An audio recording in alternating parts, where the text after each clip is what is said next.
So, it's 2021 and you're thinking to give the roguelite genre a chance. Perhaps you are tired of playing the same game over and over again, or you are just taking a break. Regardless, I'm here to help you choose. When one thinks about the roguelite genre within the past 5 years, two titles dominate most conversations: Hades and Dead Cells. Both are phenomenal titles that have reached even the ears of non-conventional indie or rogue players. I mean, Hades alone was nominated for 15 awards in 2020, winning 4 of them, while Dead Cells was nominated for 7 during 2018 and 2019, winning 2. The best action games is Dead Cells! In this video, I will not discuss which game is better, but rather I will help you choose the one you, as the player, will vibe the most with. Both titles are amazing, and they both excel in their own way, so it's almost impossible to choose one as a better game. Nevertheless, despite both games being under the same genre, they are quite different, thus attracting certain tastes over others. Without further ado, let's jump into the video where I help you choose which title to play first. Let us discuss the game design of each title. Hades and Dead Cells are both 2D titles, where Dead Cells is a platformer while Hades is more of a conventional semi-top-down roguelite. Dead Cells is a title that takes inspiration from Metroidvania-style games. This offers the player a non-linear progression unlike most other titles in the roguelite genre. In Dead Cells, you can take multiple routes within each run, so you don't have to face the same monsters every time. Also, each run is procedurally generated, meaning that each biome looks different with every run. To sum up, it means that each area is created through an algorithm encoded in the game rather than being manually created, aka handmade, which can create almost an infinite number of possibilities on how each area is set up. Currently, there are 13 biomes, aka areas, excluding the DLC, creating multiple different pathways that you can choose to take to the final boss room. This allows the player to create a more personalized playstyle to tackle each run. In contrast, Hades has a more linear progression, which takes you through only 4 biomes. At first glance, it may appear that Hades' level design is procedurally generated, but they're not. Every room in Hades is handmade, but everything else from booms to troves is randomized. There is only a set number of rooms, which are ordered differently in each run. Nevertheless, each run feels different than the previous, and the fact that there is no true procedural generation is not detrimental to the game. These handmade rooms do a wonderful job at immersing the player with the help of some of the most aesthetic levels. The fact that Hades is not using procedural generation but still manages to offer a unique experience with each run is mind-boggling.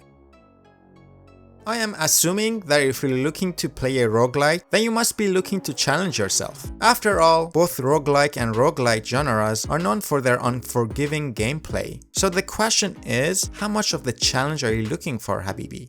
Hades and Dead Cells approach difficulty in different ways. Let's talk about Dead Cells first. Despite popular belief, in my opinion, Dead Cells is very laid back when it comes to early game difficulty and how it increases with each successful run. Your first run into the boss room is meant to be a tutorial, and with each time you defeat the boss, the game's difficulty increases until the game gets so hard that even most of the Motion Twin team members haven't even beat it. And I think no one in the team can actually finish the game in this level of difficulty. No, absolutely. Currently, no.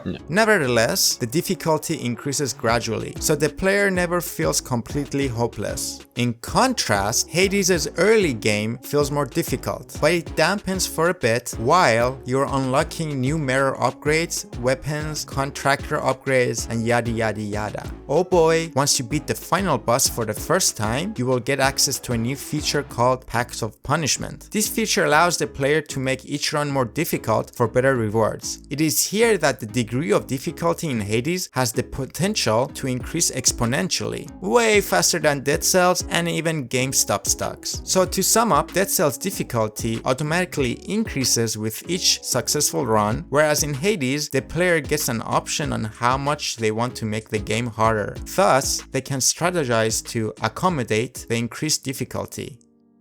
Thinking about what the roguelite genre has to offer, lore does not cross one's mind. Players are usually attracted to this genre for speedrunning or just simply challenging themselves, so it isn't necessary for roguelites to excel in this aspect. Nevertheless, both titles do a great job with the lore. I can see a lot of players, including myself, being attracted to Hades alone just because the game is heavily influenced by Greek mythology. You have to beat both titles multiple times to complete the lore. The way that each title tells its story is very distinct. In Hades, you progress through the story through conversations that you have with NPCs throughout the game. These conversations are well written and the voice acting is on point. The risk is not to me.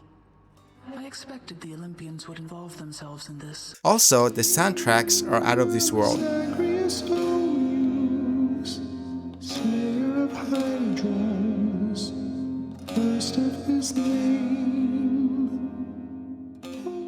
If you are an avid Greek mythology fanatic, be warned, since some of what is going on does not correspond with what you have previously read in books. Nevertheless, looking at these historical stories through a modern lens is very amusing. The first time you succeed in your escape as Zagreus is truly a moment to behold. In Dead Cells, most of the lore is solved by observing your surroundings and finding hints which are scattered throughout your journey. As you complete more runs, you will be able to access more areas that were previously locked. Unlike Hades, Dead Cells lore is completely made up. And oh boy, let me tell you right now that you would never guess how the story, quote unquote, ends. Before I spoil anything from both games, I'm going to stop talking about it. To sum up, if you're looking for a story to solve like a puzzle, then Dead Cells is your game. And if you're looking for a story to unravel as if you're reading a comic book, then Hades is the one. Boys and girls, we reached the end of my video. If you found this video to be helpful, give it a thumbs up and consider subscribing. If you hated this video, hit the dislike button twice just to show me how much you really disliked it. This is Pashma and I'm outta here.